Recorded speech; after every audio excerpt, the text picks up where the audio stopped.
పొంగులేటికి car party టక్కరిచ్చింది. Vattinagulapally నాదర్గుల్లో భూ ఆక్రమణలకు పాల్పడుతున్నారంటూ పొంగులేటిని target చేసింది. అయితే ప్రతిపక్షాన్ని మంత్రి పొంగులేటి ఒంటరిగా ఎదుర్కొంటున్నారు.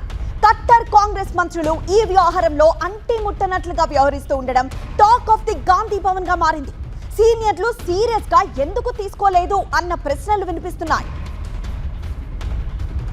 బీఆర్ఎస్ పార్టీ మంత్రి పొంగులేటిపై యుద్ధం ప్రకటించింది. వట్టినాగులపల్లి నాదర్గుల్లో మంత్రి తనయుడు పొంగులేటి హర్ష కబ్జాలకు పాల్పడుతున్నారని ఆరోపించారు. దీంతో కేటీఆర్ హరీష్ రావుకు పొంగులేటి శ్రీనివాసరెడ్డి కౌంటర్ ఇచ్చారు. తనపై బట్టకాల్చి మీద వేస్తున్నారని ఫైర్ అయ్యారు పొంగులేటి. తాను కానీ తన కుమారుడు కానీ ఎలాంటి తప్పులు చేయలేదని వివరణ ఇచ్చారు. సుమారు 20 సంవత్సరాల క్రితం కుమార్ రాజు అనే అతను అక్కడ క్రషర్ నడుపుకుంటున్నాడు. ఆ ల్యాండ్ లో అతనికి చిన్న హౌస్ ఉంటుంది. పవర్కి సంబంధించిన బిల్లులు ఉంటాయి. ఇవాళ బిల్లులు కావాయి. ఎప్పటి నుంచో వస్తున్న కరెంటు బిల్లులు ఇతరత్ర అన్ని ఫుల్ ఎస్టాబ్లిష్మెంట్ అయి ఉంటుంది. దీనికి రాఘవ కన్స్ట్రక్షన్ కి ఏమి లింకు కలుపుతాడంటే మోకాలకి బోడిగుండికి లింక్ వేసి ఇది రాఘవ కన్స్ట్రక్షన్ కి సంబంధం ఉంటుంది అంటాడు. ఈ ప్రభుత్వంలో ఉన్న మంత్రికి సంబంధించిన కుటుంబ కంపెనీ అంటాడు. ఆ మెటల్కి సంబంధించిన సేమ్ రైజ్ అనేది హెచ్ఆర్డిసిఎల్ ఏవైతే రేడియల్ రోడ్లు ఫార్మేషన్ చేసే డిపార్ట్మెంట్లు వాళ్ళకి లెటర్ రాస్తారు. వాళ్ళు 2,77,00,000 కడతారు. మళ్ళీ 2 కోట్లకి నిన్ననో మననో మళ్ళీ కట్టినట్టున్నారు. అంటే రాఘవ కన్స్ట్రక్షన్ కి ఈ క్రషర్ కి సంబంధం ఏంటి?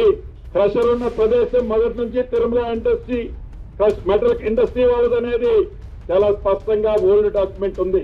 బీఆర్ఎస్ పై పొంగులేటి ఒంటరిగా పోరాడుతున్నారు. సీఎం రేవంత్ మినహా మిగతా మంత్రులు పొంగులేటికి మద్దతుగా మాట్లాడలేదు అన్న వాదనలు వినిపిస్తున్నాయి. పొంగులేటి విషయంలో ఒరిజినల్ కాంగ్రెస్ నేతలు మౌనం పాటిస్తున్నట్టుగా కనిపిస్తోంది. భట్టి విక్రమార్క, ఉత్తమ్ కుమార్ రెడ్డి, శ్రీధర్ బాబు, కోమటిరెడ్డి వెంకటరెడ్డి, పొన్నం ప్రభాకర్ లాంటి నేతలు పెద్దగా స్పందించకపోవడానికి కారణం ఏమై ఉంటుంది అన్న చర్చ కొనసాగుతోంది. అసెంబ్లీలో రాఘవ క్రషర్స్ వివాదం ప్రస్తావనకు వచ్చినప్పుడు మంత్రులు శ్రీధర్ బాబు, వివేక్, పొన్నం ప్రభాకర్, సీతక్క ఘాటుగా స్పందించారు. ముఖ్యమంత్రి రేవంత్ రెడ్డి కూడా పొంగులేటికి అడ్డుగోడగా నిలిచారు. అయితే పొంగులేటి భూ వివాదం విషయంలో మాత్రం మంత్రులు, సీనియర్ ఎమ్మెల్యేలు గట్టిగా కౌంటర్ ఇవ్వలేదు. డిప్యూటీ సీఎం భట్టి విక్రమార్క, మంత్రి కోమటిరెడ్డి వెంకటరెడ్డిపై ఆరోపణలు వచ్చినప్పుడు మంత్రులతో పాటు సీనియర్లు క్యూ కట్టారు. కానీ పొంగులేటి విషయంలో అంతగా స్పందించినట్టు కనిపించలేదని కాంగ్రెస్ లోని ఓ వర్గం అభిప్రాయపడుతోంది. ప్రస్తుతం మంత్రులు తమ శాఖల పనులకే పరిమితం అవుతున్నారు. వివాదాలు, విమర్శలకు దూరంగా ఉంటున్నారు. పార్టీ అంతర్గత సమీకరణలో వ్యూహాత్మక నిర్ణయాలే ఈ మౌనానికి కారణమై ఉండవచ్చని గాంధీ భవన్ వర్గాలు భావిస్తున్నాయి. మరోవైపు మంత్రి పొంగులేటిపై బీఆర్ఎస్ ఆరోపణలు చేసినప్పుడు మంత్రులంతా స్పందించారంటోంది కాంగ్రెస్ లోని ఓ వర్గం. మంత్రి కుమారుడిపై ఆరోపణల విషయంలో మాత్రమే వారు వ్యూహాత్మకంగా మౌనం పాటిస్తున్నారంటోంది.